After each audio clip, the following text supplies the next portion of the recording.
Bonsoir et bienvenue à tous dans cette nouvelle vidéo. Bon, cette vidéo est le chapitre 3 de notre formation Huawei. Voilà. Bon, j'espère que vous avez aimé les chapitres précédents. S'il y a des questions, comme je le dis toujours, n'oubliez pas de les poser en commentaire. Voilà. Ok, bon, aujourd'hui, en fait, nous allons parler du Huawei VRP. Voilà. VRP Basic. Vous allez voir, c'est vraiment quelque chose de très important à connaître, voilà, pour la certification et en fait pour la suite, quoi. Voilà, bon, un administrateur réseau doit connaître ceci. Voilà. Bon, ok, bon, on va avancer, je vais expliquer. Bon, il faut déjà comprendre, VRP signifie Versatile Routing Platform. Là, il y a des questions sur ça, c'est très clair. Voilà, je mets déjà l'accent sur ça, il faut connaître la signification de VRP. Parce que vous allez voir au niveau des QCM, on va dire Versatile Routing Protocol et tout pour embrouiller. Bon, voilà, c'est Versatile Routing Platform. Bon, en bref, c'est pas compliqué. Tout ce qu'il faut retenir, c'est que les VRP, c'est tout simplement les systèmes, c'est un système d'exploitation des équipements Huawei. Voilà. Un peu comme vous avez vos PC, vous avez les systèmes Windows, vous avez les systèmes Linux et autres. Voilà. VRP, c'est le système d'exploitation des équipements Huawei. Ici, quand je parle d'équipements Huawei, je parle des équipements comme le routeur, comme les switches, les pare-feux, tous ces équipements qu'on peut configurer là. Voilà. Ces systèmes d'exploitation sont appelés VRP. Ok, bon, c'est un peu ça qu'il faut retenir ici. Et un peu comme des systèmes Linux, vous allez voir, vous avez un terminal, vous pouvez taper des commandes et autres, vous avez des interfaces et tout cela. Bon, c'est pareil avec ces équipements-là. Voilà. C'est pareil avec le système d'exploitation de ces équipements Huawei-là. Bon, ici, à la fin de cette étude, bon, l'apprenant doit être capable de comprendre en fait les bases du VRP. Learn how to use command line interface. Bon, ici là, comment utiliser le terminal des VRP et maîtriser certaines commandes pour ce terminal-là. Voilà. Bon, c'est pas compliqué. Vous avez eu à utiliser les systèmes d'exploitation Windows, Linux et autres. Vous tapez souvent des commandes. Bon, là, vous allez voir, vous allez juste voir la différence avec les autres. Voilà. Ok. Bon, ici, là, VRP, on va lire. VRP, c'est Universal OS Platform for Huawei Datacom Product. Exactement comme j'ai dit. Voilà. Bon, c'est un système d'exploitation pour les équipements Huawei. Voilà. It serves as software core engine of Huawei full series of router from low end to core ones. Ethernet switch, service gateway, and so on. Bon, ici, c'est juste, bon, j'ai eu à résumer ceci. Voilà. VRP provide the following function. Bon, voici quelques de ces fonctions. Provide a unified user interface and unified management interface. Exactement. Comme je dis, sur le système d'exploitation. Et vous savez, tout système d'exploitation, il y a l'interface, il y a le terminal et autres. Voilà. Vous allez voir avec cet équipement-là, il y a des interfaces vraiment très beaux. Voilà. C'est un peu ça. Le prochain point, implement the function of control plane and define the interface specification of the following plane. Bon, nous allons parler de ceci devant, mais déjà, je peux vous dire ici, control plane, c'est tout simplement, vu ça comment, trouver la meilleure route pour arriver à destination lorsque vous routez un paquet dans le réseau. Et le forwarding plane est là maintenant, c'est juste pour le routage des paquets dans un réseau. Voilà. Le dernier point, implement communication between device, forwarding plane and VRP control plane. Exactement. Lorsqu'on trouve la meilleure route, on doit directement router le paquet vers cette route exacte. Bon, c'est un peu ça qui est dit ici. Voilà. Comme je dis en résumé, ce qu'il faut comprendre ici, c'est qu'est-ce qu'un VRP. Voilà, c'est tout. Ok. On avance. Voilà.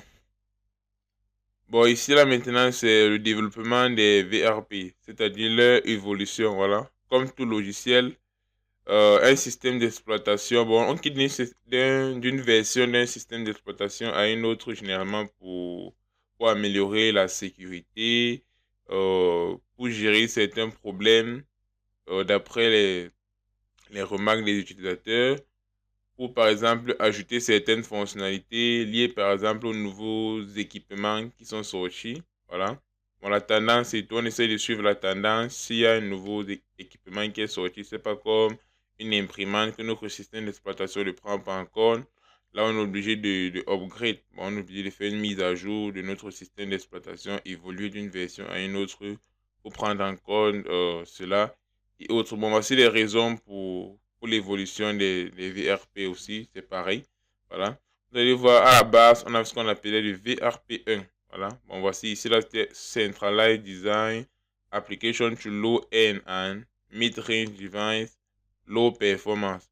Bon, ici, là, Centralized Device signifie tout simplement toutes les données et les équipements étaient centralisés au niveau d'un seul équipement. Ça veut dire que chaque équipement, chaque chose est centralisée au niveau de chaque équipement.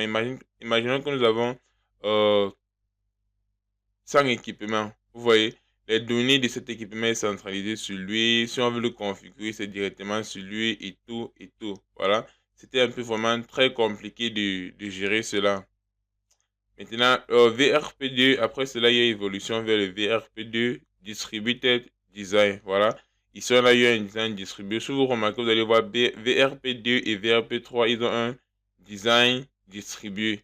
Voilà. Je rappelle déjà, VRP1, c'était en 1988, 98, voilà. Et de 2000 à 2004, on a eu le VRP2 et le VRP3 qui ont des designs distribués. Design distribué signifie tout simplement ici, là, bon, on a des équipements qui sont interconnectés entre eux et les données sont partagées entre ces différents équipements connectés entre eux. Ce qui fait ici l'avantage par rapport à ceci, c'est que bon, dans le réseau, si je veux configurer un équipement, je peux juste prendre n'importe quel équipement, je configure et la configuration est partagée entre tous les autres équipements puisqu'ils sont connectés. Voilà pourquoi on dit distributed design, c'est distribué entre tous les équipements du réseau. Lorsqu'il fait les configurations sur une personne, il est modifié directement dans tous les autres équipements. Or, ici, là, je dois partir sur chaque équipement pour faire les modifications. Vous voyez un peu la différence. Voilà. Bon, maintenant, ici, par contre, l'inconvénient ici, c'est qu'il n'est pas facile de contrôler réellement chaque équipement. Parce que lorsque je modifie sur un équipement, il modifie sur l'autre équipement qui n'est pas toujours très bon. Voilà. Bon, ici, c'est l'inconvénient avec le distributed design. Voilà. Maintenant, si on vient au niveau des VRP5 et VRP8, voilà, qui est les plus utilisés de nos jours, justement, vous allez voir, il y a les questions, tout ça. Vous allez voir ici, là, c'est les component based design. Vous voyez, VRP8 et VRP5, c'est component based design. La différence entre VRP8 et VRP5 et VRP8, c'est qu'au niveau du VRP8, nous avons aussi le multi-processus. Voilà. Bon, commençons d'abord avec le VRP5. J'explique d'abord Component Based Design. Component Based Design signifie tout simplement le système d'exploitation est divisé en plusieurs composants interconnectés par des interfaces. Vous voyez, bon, ici, là, ils sont plus connectés. Bon, ici, on peut vraiment contrôler plusieurs choses. On peut décider de configurer une équipement. On peut décider de faire une configuration pour tous les équipements en même temps, comme on peut décider de gérer chaque équipement à part. Bon, ici, en fait, on a le contrôle sur chaque équipement. Voilà. C'est un peu ça.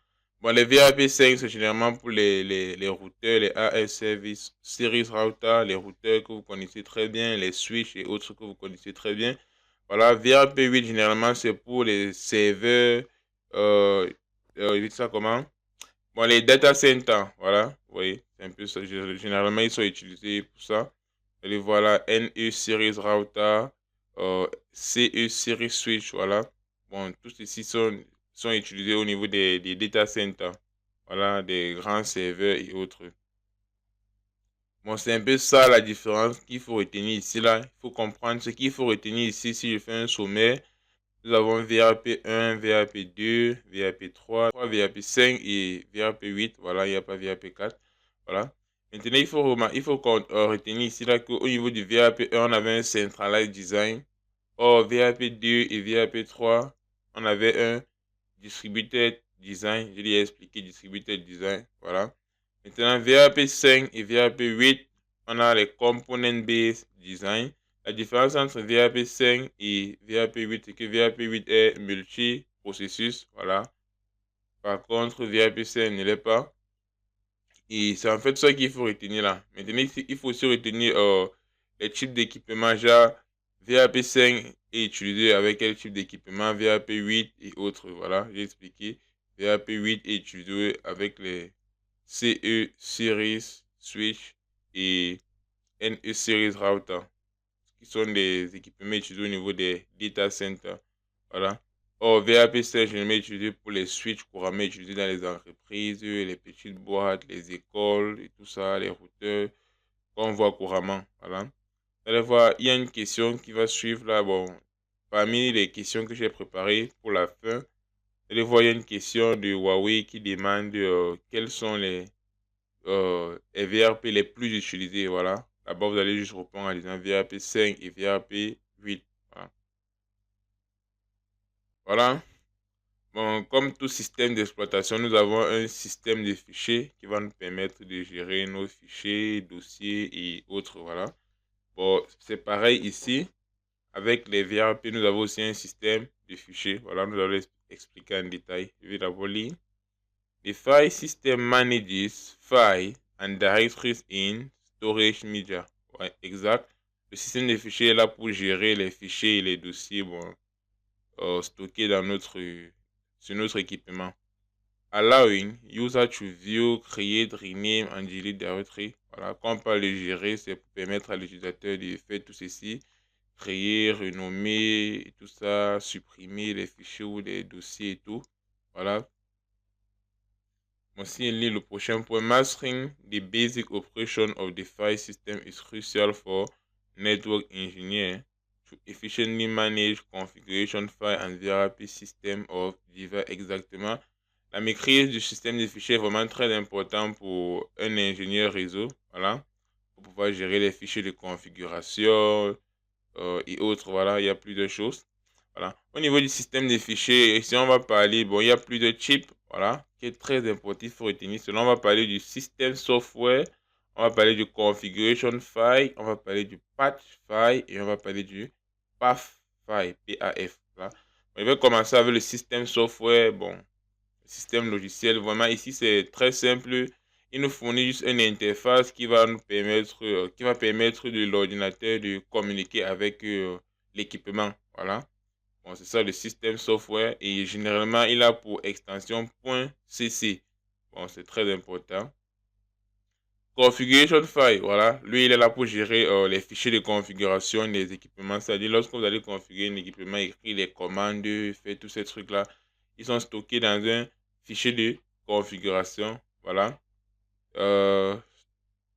Et ce fichier de configuration, il y a pour extension CFG, zip ou bien .dat. Voilà. Il faut retenir au moins les extensions.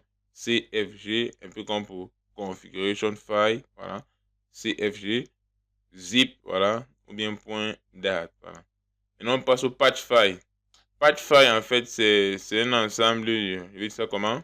C'est un logiciel similaire au système software, mais lui permet en fait de corriger les bugs sur le système software. Bon, il faut retenir ça. Le patch est utilisé pour corriger les bugs au niveau du système software.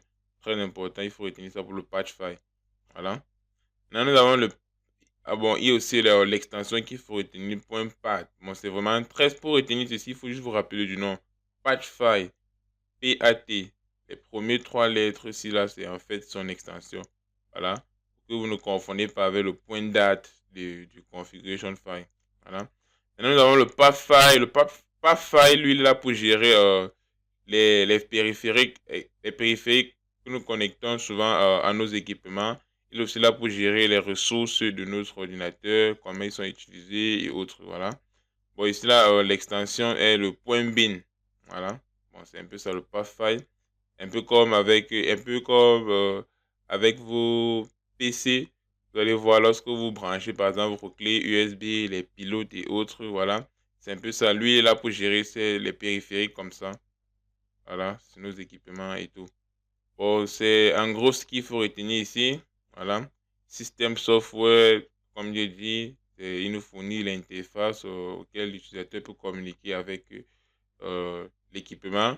On a le configuration file qui est là pour gérer toutes nos configurations. Voilà, nous avons les fichiers de configuration des équipements. Voilà. Et il faut retenir les extensions aussi, c'est important. Le patch file, comme je dis, bon, c'est un logiciel similaire au système software. Voilà, qui est installé au niveau du système software pour fixer tous les bugs qui peuvent survenir au niveau du système software. Voilà. Maintenant, pas faille, comme je dis, il est là pour gérer les périphériques. Voilà. Bon, ce qu'il faut retenir là, ok, on va avancer.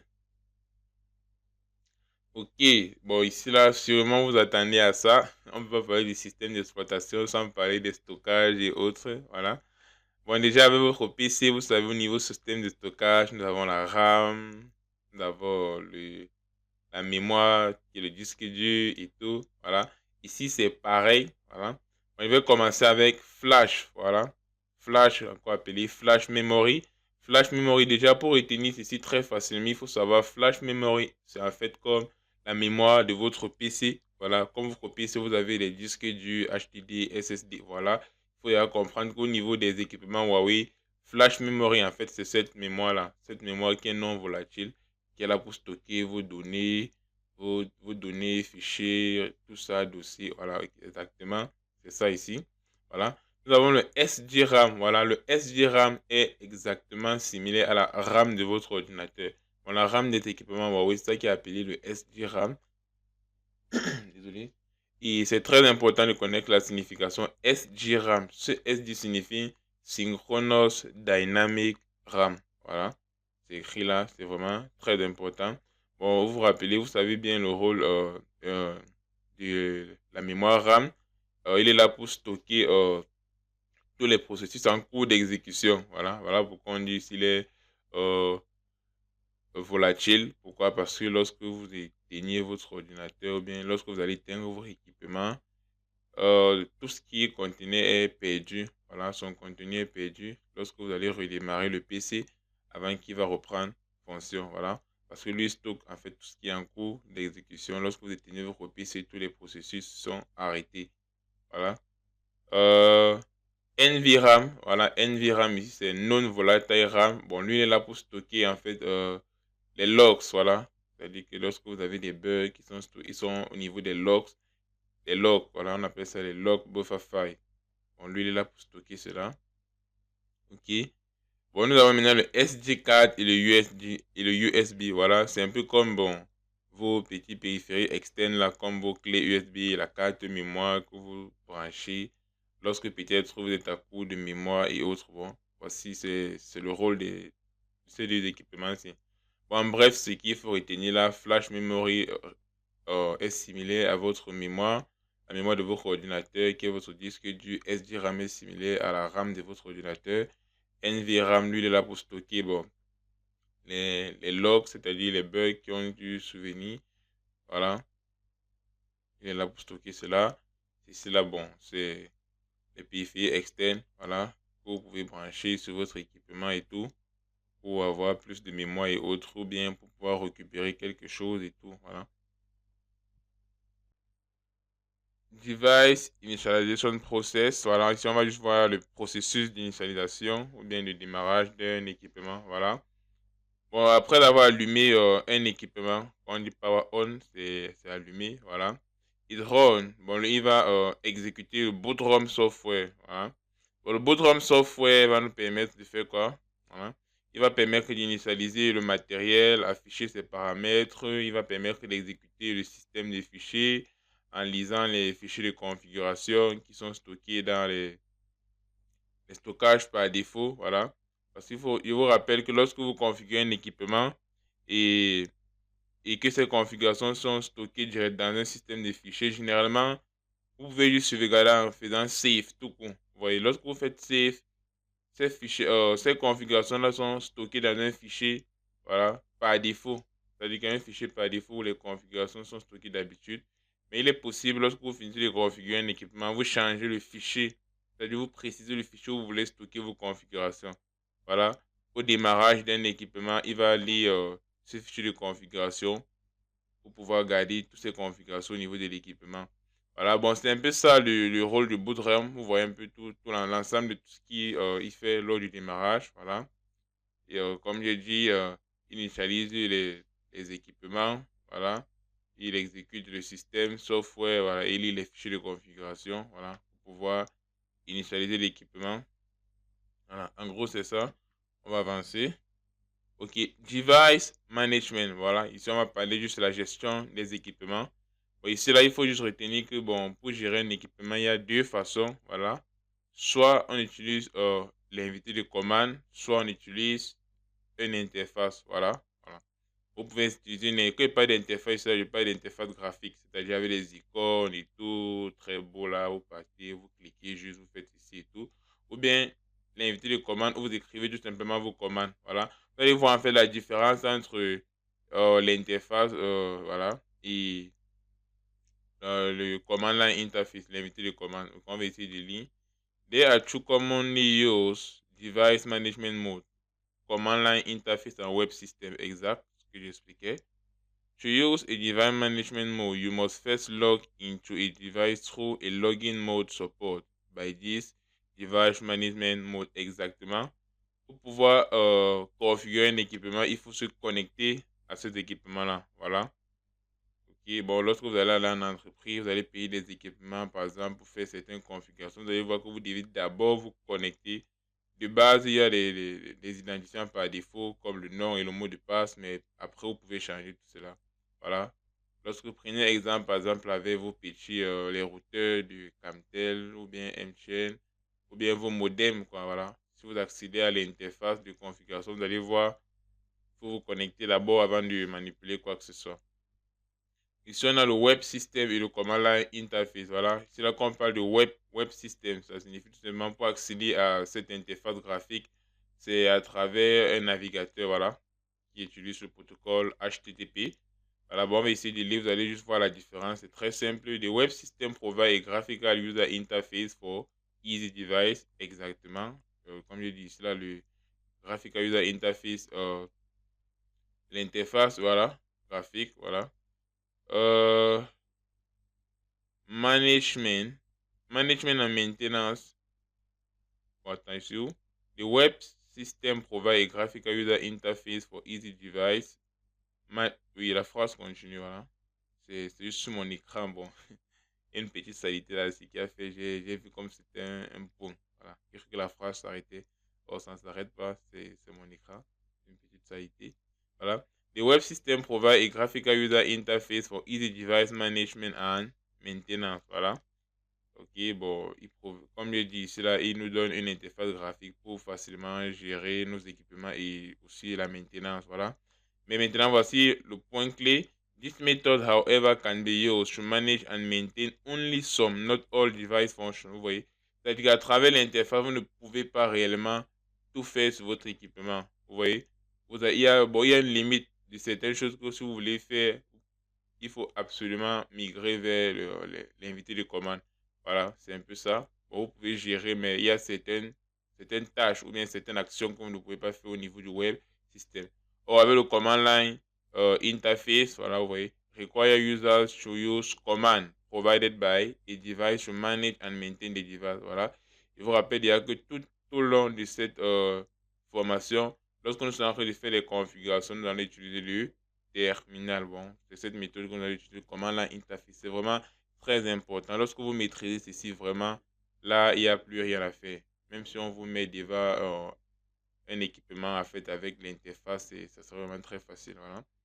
This mode implement refine device management, but require user to be familiar with the command. Exactement. L'utilisateur doit un peu être familier avec les commandes et tout. Puisque s'il oublie les commandes là, c'est vraiment compliqué. Prochain point, de command line interface support the console port, telnet and SSH login mode. Voilà. On va parler de tout ceci. Oui, je pense que le slide qui va suivre, voilà. Command line interface support ici, bon, console port ici, c'est-à-dire, bon, pour accéder à notre invité de commande, on va se connecter par câble, voilà. Il y a ce qu'on appelle les serial cables.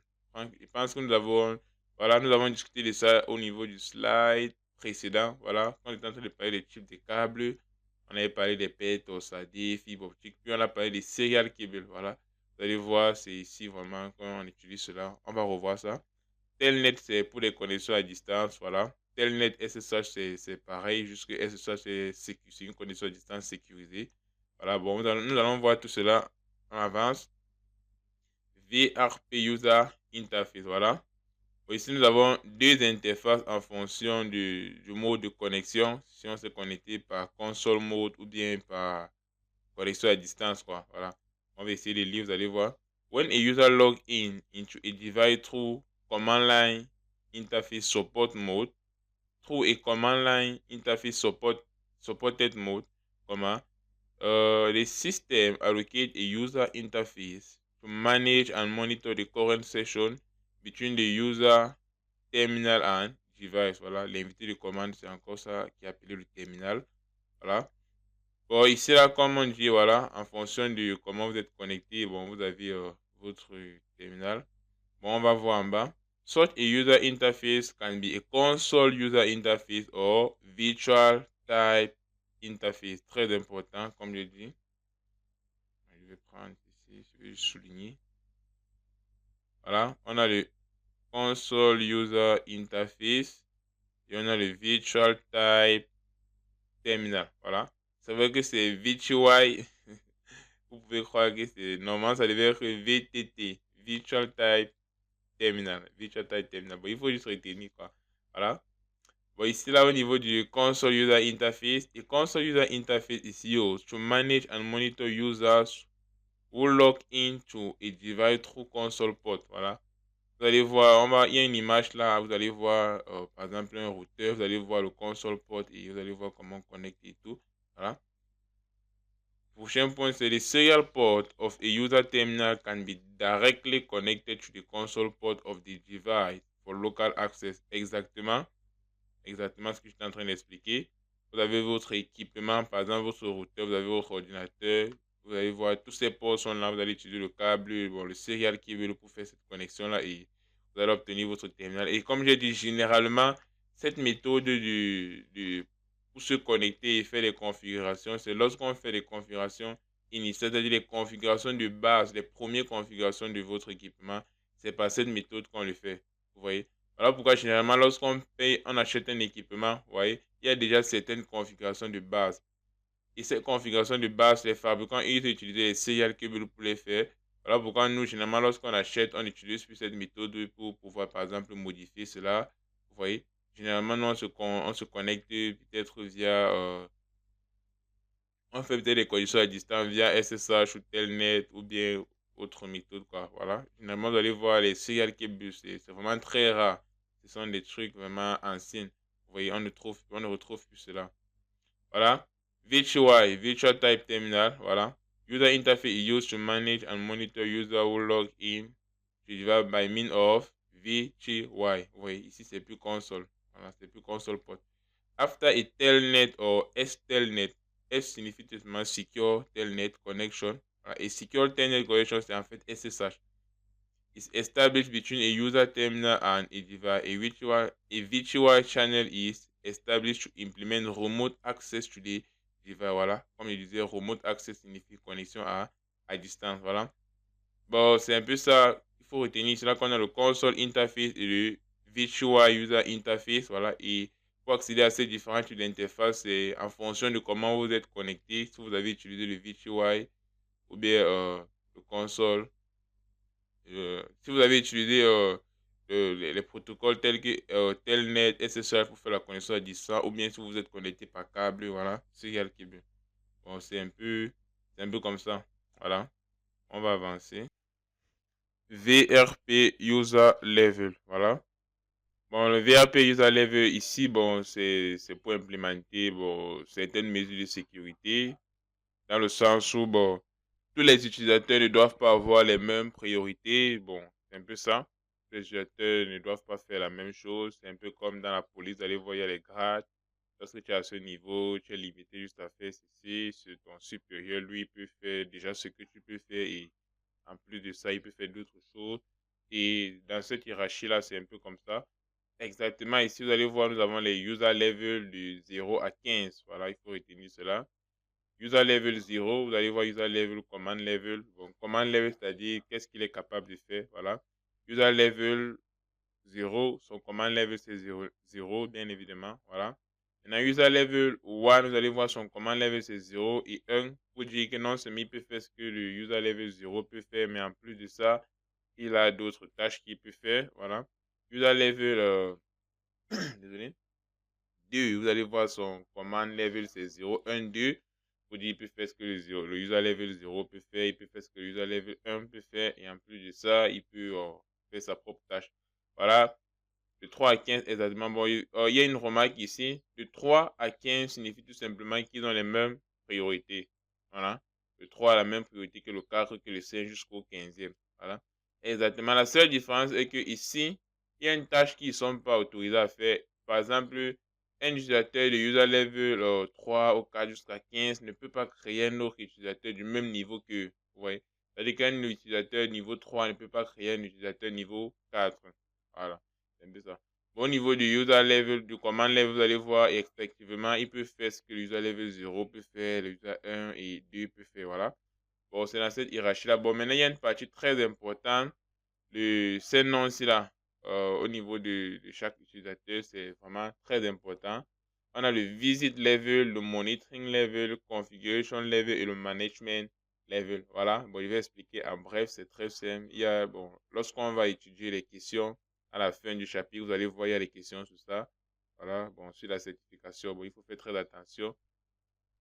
Le visit level, bon, c'est pour le user level 0. Voilà. Ici, là, il peut juste faire quelques petites opérations. Voilà, il peut juste faire quelques diagnostics et autres. Par exemple, il peut utiliser la commande ping pour, par exemple, tester la connectivité, voilà, son réseau et tout et tout. Le traçat, bon, traceroute, voilà, qui lui permet de tracer, voir en fait le chemin. Bon, traceroute affiche le chemin par lequel son paquet est passé pour arriver à destination. Et il peut aussi faire quelques displays, c'est-à-dire quelques commandes basiques pour afficher certaines choses et tout. Pour dire qu'il ne peut pas, au niveau du user level 0, il ne peut pas afficher toutes les configurations d'un équipement. Ouais. Il ne peut pas faire ce genre de display là. Voilà. S'il passe au monitoring level, bon, le monitoring level, maintenant, l'utilisateur ici est là pour peut en fait gérer la maintenance des commandes et aussi faire et afficher, voilà, faire les affichages, voilà. Bon, ici, là, il peut vraiment afficher toutes les configurations d'un équipement. Bon, il faut retenir qu'à ce niveau, l'utilisateur ne peut pas configurer un équipement, mais il peut voir toutes les configurations qui ont été faites. Voilà. Bon, il a une bonne gestion des commandes et tout, la manipulation de tout ça. Hein. Bon, maintenant, user level 2, qui est le configuration level. Voilà. Ici, l'utilisateur peut configurer les équipements. Voilà, je peux configurer un routeur, un switch et autres. Maintenant, au niveau du user level 3 à 15, voilà, ils peuvent déjà faire tout ce que les autres peuvent faire, c'est-à-dire faire des pings, les displays, configurer les équipements. Mais en plus de ça, ils peuvent faire la gestion des fichiers. Voilà, comme je dis, je peux configurer un équipement et après, je vais sauvegarder ma configuration dans un autre fichier autre que le fichier par défaut. Vous voyez, si tu n'es pas du level, user level 3, tu ne peux pas gérer les fichiers. Voilà. Bon, par exemple, s'il veut supprimer un fichier ou bien s'il veut télécharger un fichier, fait tous ces trucs-là, voilà, débugger et autres, c'est le management level, voilà, qui est responsable de cela. Bon, très important, il faut retenir cela. Login to the web system, voilà. Lorsque vous allez vous connecter à votre équipement, par exemple, voici une image ici, j'ai mon PC, j'ai mon équipement là. Voilà, si je me connecte à travers le web system, comme on a dit, il y a plusieurs façons. Il y a le web system, comment là, interface. Et pas, j'ouvre mon navigateur et tape par exemple l'adresse de l'équipement en question. Vous voyez ici, étape, voici un exemple, voici l'adresse ici. Directement, voici une interface que j'obtiens. Et rappelez-vous, pour commencer les configurations, vous devez d'abord vous connecter. Voilà. Bon, là, je peux me connecter. J'entre mon mot de passe et le nom d'utilisateur.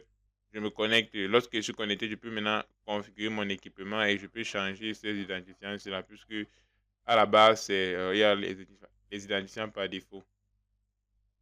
Voilà. Maintenant, command line interface. Voilà. On a parlé du côté web. Maintenant, command line interface. Voilà. On a maintenant, pour se connecter au command line interface, vous vous rappelez, il y avait deux façons de se connecter. Soit par le console, ou bien soit par connexion à distance, voilà, avec des protocoles comme SSH, Telnet et autres. Voilà. Bon, ici, là, nous avons le local login, c'est-à-dire que tout est local. local login signifie tout simplement que je dois avoir mon équipement avec moi et mon PC avec moi. Or, vous allez voir qu'on va parler de remote login, connexion à distance. Je peux être dans une ville et mon équipement est dans une autre ville et je me connecte via SSH. Voilà, c'est un peu ça, à distance. Voilà. Ok. Bon, ici là, vous allez voir, voici notre routeur par exemple AR 2220. Oui. Nous avons le console port ici et nous avons le COM port. Voilà. Comme je dis, cette image que vous voyez ici là, c'est un exemple du serial cable que nous avons déjà eu à voir, encore appelé console cable. Vous voyez. Un de ces ports, c'est du RJ45 que vous branchez sur votre routeur et l'autre de ces ports, qu'on appelle le COM port. Vous voyez. Ça ressemble un peu au port VGA, mais il ne faut pas confondre, c'est pas le port VGA. Car le port VGA, si vous vous rappelez, par exemple, en sixième, on disait toujours le port VGA a combien de petits crocs là? Et ça a 15 petits crocs. Hein? 5, c'est souvent 5, 5, 5. Voilà. Si vous regardez ici, là, les petits crocs ici, les petits ports ici, là, vous allez voir, c'est pas 15. Voilà. Bon, ça, c'est pas le port VGA. Voilà. Bon, ici, là, si on essaie de lire, you can log into a device in local or remote mode. On a parlé. Use this mode when you need to configure a device that is power on for the first time. Très important, je vais préciser ça ici. On utilise cette méthode lorsqu'on configure l'équipement pour la première fois et généralement, c'est les fabricants qui le font. Voilà. You can use the console port of a device for a local login. Exactement, pour les conditions locales. Et maintenant, la question, c'est lorsqu'on connecte, comment est-ce que ça se passe? Voilà, c'est vraiment très intéressant. Nous avons maintenant un logiciel qui permet de faire cette configuration-là. Ce logiciel est appelé désolé, Pucci. Voilà, voici ça, je souligne ça là. Ok. C'est ce logiciel qu'on installe sur notre PC pour pouvoir faire ces connexions, que ce soit connexion à distance ou bien connexion locale. C'est ceci que nous utilisons. Vous allez voir comment est-ce qu'on l'utilise. Voilà. Bon, comme j'ai vu, si vous essayez de lire, vous allez voir to implement the login, directly connect your terminal serial port to the device console port and use Pucci to log into the device. Vous voyez, on va utiliser Pucci pour se connecter parce que rappelez-vous qu'on doit se connecter avant de commencer les configurations. Voilà. You can then configure the device after the login is succeed. Voilà. Bon, c'est très important. Je pense que là, c'est clair. Si on avance, vous allez juste voir un exemple ici. Voilà. Pucci is a connection software for logging through Telnet, SSH, Serial Interface, and so on. Vous voyez? Bon, c'est un équipement pour se connecter qui permet la connexion avec d'autres équipements de plusieurs façons. Voilà. Par exemple, dans notre cas, vous allez voir, on veut se connecter déjà local login avec le serial cable. Voilà. Qu'est-ce qui va se passer? Le serial line ici, là, c'est comme 1, bien évidemment. Voilà, vous avez vu. Maintenant, le speed, bon, ici, c'est par défaut 9600. Maintenant, connection type, très important. Vous allez voir ici, on a précisé serial. Lorsqu'on est en train de travailler avec SSH ou bien Telnet, vous allez voir, on va préciser le protocole en question, on va préciser le port et tout. Bon, c'est très simple, on va avancer. Voilà, remote login. Voilà, quand on parle de remote login, connexion à distance. Voilà, nous avons parlé de ça. Je descends ici, voilà. Bon, on va juste essayer de lire juste pour que vous confirmez tout ce que j'étais en train de dire. Remote login means that you log in to a device that can function as remote login server. Exactement. Vous avez un équipement qui est à distance, un peu comme un serveur. Ça peut être en ligne même. Voilà. Il y a aussi des équipements virtuels. Et tout, vous avez votre PC chez vous, vous connectez tout simplement à distance. Allowing you to centrally manage and maintain network device. Remote login method include Telnet and SSH. Voilà. If you use SSH login mode, voilà. Si vous utilisez la connexion SSH, voici comment ça se passe au niveau de Pucci. Vous allez préciser ici là l'adresse de votre interface, voilà. Bon, maintenant ici là, on parle de l'adresse de votre interface, désolé. Vous allez préciser en fait l'adresse de l'équipement auquel vous voulez vous connecter. Par exemple, si mon équipement est dans une autre ville, si je connais son adresse IP exactement, je vais juste préciser ça là. Son port, vous vous rappelez bien, SSH c'est le port 22 et au niveau du connection type, je précise juste SSH. Si c'est Telnet, vous allez mettre l'adresse IP de l'équipement en question où vous voulez vous connecter. Le port Telnet, vous vous rappelez très bien, le port 23, voilà. Et ici, vous allez juste préciser Telnet est validé, voilà. Ça sont les configurations de base, bon, très important. de connaître au moins les ports pour tout ceci, surtout pour Serial Local Login avec le Serial Cable. Rappelez-vous, le port par défaut, c'est 9600. Très important, il faut retenir cela ça, pour les QCM. Ok, nous allons avancer. Ok, comment l'interface? Bon, voici un exemplaire. Voici à quoi ressemble ce terminal lorsque vous allez vous connecter. Voilà. Vous allez voir, il y a un truc comme ça. Bon, dans les slides qui vont suivre, on va parler en détail du terminal. Quelle est sa structure? Qu'est-ce que signifie tous ces crochets et tout cela, bla, et autres. Et nous allons voir les commandes et tout ça. Bon, vraiment, c'est très intéressant et très bien, très facile aussi. Voilà. Si vous essayez de lire là, after login succeed, comment l'interface is display exactement lorsque vous avez réussi à vous connecter, voilà, votre terminal va s'afficher tranquillement. Et comment l'interface is a common tool for engineer to interact with network device. Exactement, tout ingénieur réseau lorsqu'il veut travailler, voilà, ils vont toujours utiliser le terminal. Voilà, on va passer suivant. Command line basic, voilà. Bon, on va maintenant passer, on va étudier maintenant le terminal en question. On va voir les différentes vues, comment est-ce que le terminal est organisé. Bon, voilà, command line overview, comme vous pouvez voir le mot overview, voilà. Et après cela, on va voir les configurations qu'on peut faire au niveau de chaque vue, voilà. Nous allons voir les commandes, vous allez beaucoup apprendre ici, voilà. Et après, on va prendre quelques cas. Et je pense qu'après ceci, on va voir un dernier chapitre et commencer la pratique. Voilà, pour ce qu'on a eu à voir avant d'avancer. Ok, bon. Je pense que cela, on va le faire dans une autre vidéo. Voilà. Bon, pour cette vidéo, je pense qu'elle est déjà assez longue comme ça. Bon, la vidéo qui va suivre, on va parler comme j'ai dit ici, là, on va parler du terminal en question, les différentes vues, comment ça se passe là-bas et les commandes et autres. Bon, merci vraiment d'avoir regardé cette vidéo. S'il y a des questions, n'oubliez pas de les poser en commentaire. Si vous aimez la vidéo, n'oubliez pas de signaler aussi en commentaire. Voilà, s'il y a des suggestions, je suis ouvert aux suggestions. Et merci beaucoup et on se dit à très bientôt pour un nouveau tutoriel. Ciao.